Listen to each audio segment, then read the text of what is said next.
I'm Tim Dreher. The following exercises are good for people who have either general low back pain, or they're especially good if you have arthritis or spinal stenosis.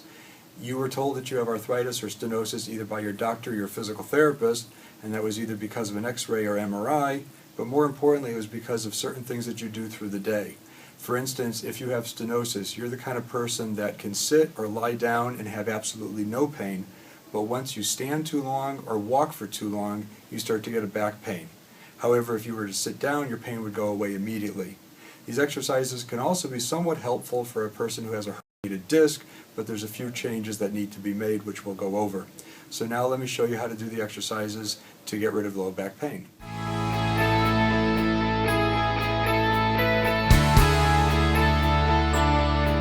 This exercise program is called Williams Flexion. Again, it's best for arthritis, spinal stenosis, or general back pain.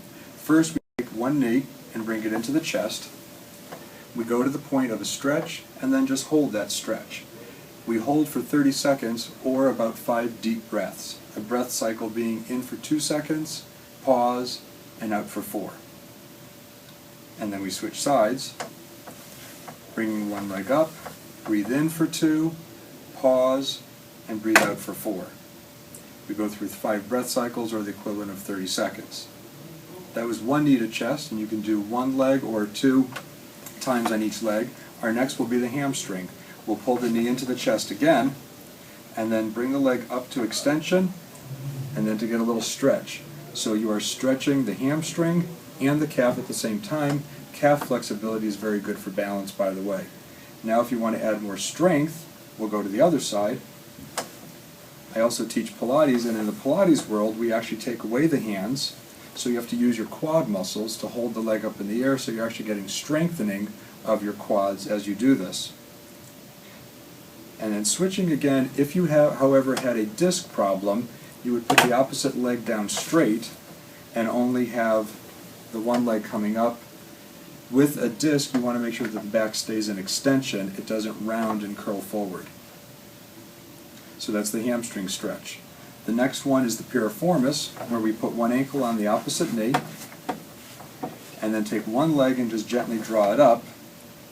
And you can bring this knee to the opposite shoulder and hold for 30. You can also experiment with bringing it to the same shoulder, and that might give you a different stretch.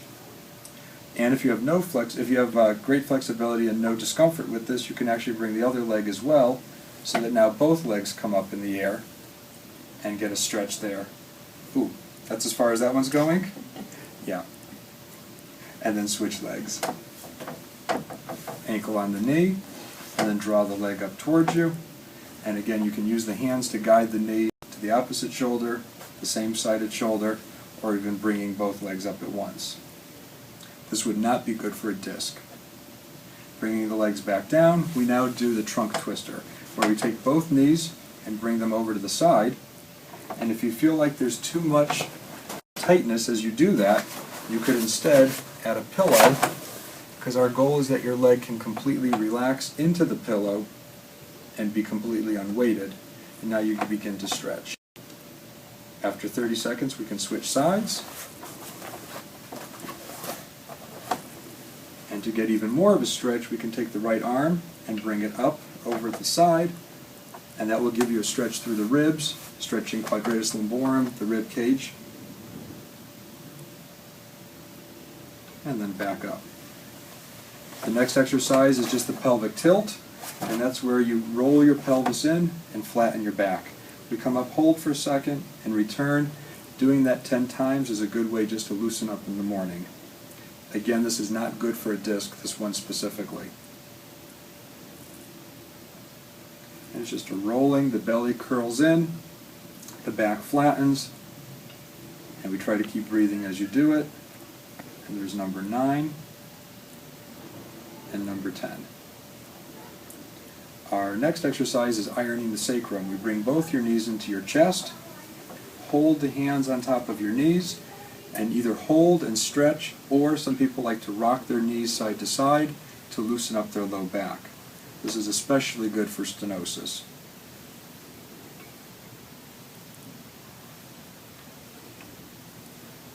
And then one leg down at a time. Our next stretch is done on the side, rolling onto your right side. We're going to take this top leg, bring it back and down, let it rest on the bed. This is to stretch tensor fasciae lata, which is very good for people with either hip bursitis or knee pain. And then the arm will come up and over, and that stretches the armpit, the rib cage, the muscle in here that attaches into your low back that causes a lot of pain, and then all the way down the leg. If you are somebody who has lost height over the years, maybe you started at 5'6" and now you're only 5'3", you probably have lost it in this area. This is a good way to stretch this area and open it back up. And then we switch sides.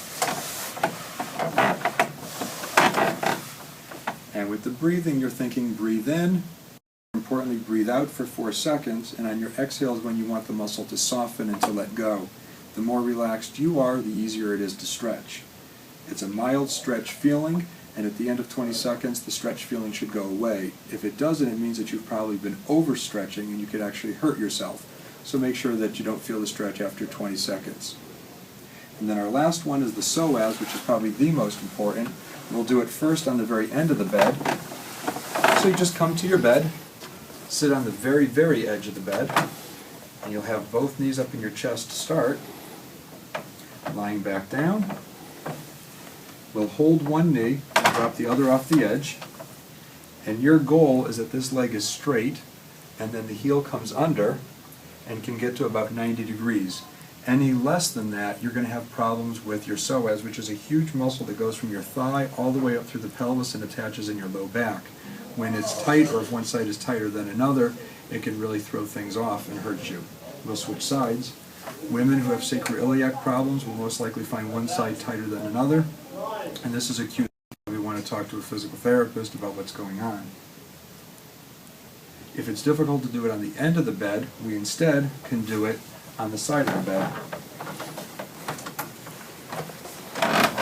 So your shoulders are up on the bed, one leg is bent up, the other one is bent down, and it's the same exercise but just in an easier way to do it.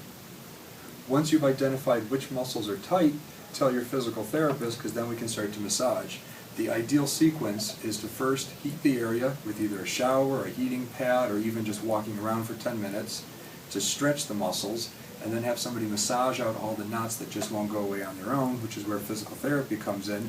And then you go back through and stretch again, and then we go strengthen the muscles, and lastly finish with ice.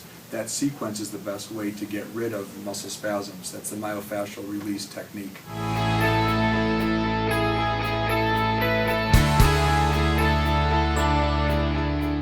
Come up onto the bed. You've been really good. You do this every single day. And happy to say that what was a lot of pain going down your leg is completely gone. Don't have any now. So I think it was about a month ago that you had pain. It was in your leg. Was it a month? A few weeks, yeah, about a month ago, you had pain all the way down the leg, it was in Right. the thigh and the buttock. Right. And now, No more. so for 2 weeks, absolutely no pain. No more. Show us what you do to get rid of your pain. We'll do the one leg up ski. And give it a good pull with your hands. And very easy to do, something very simple at home, and a great way to get rid of your back pain, whether it be arthritis, stenosis, or just general back pain. Yeah, very good. But if you have any questions, don't hesitate to give us a call. Thank you and good luck.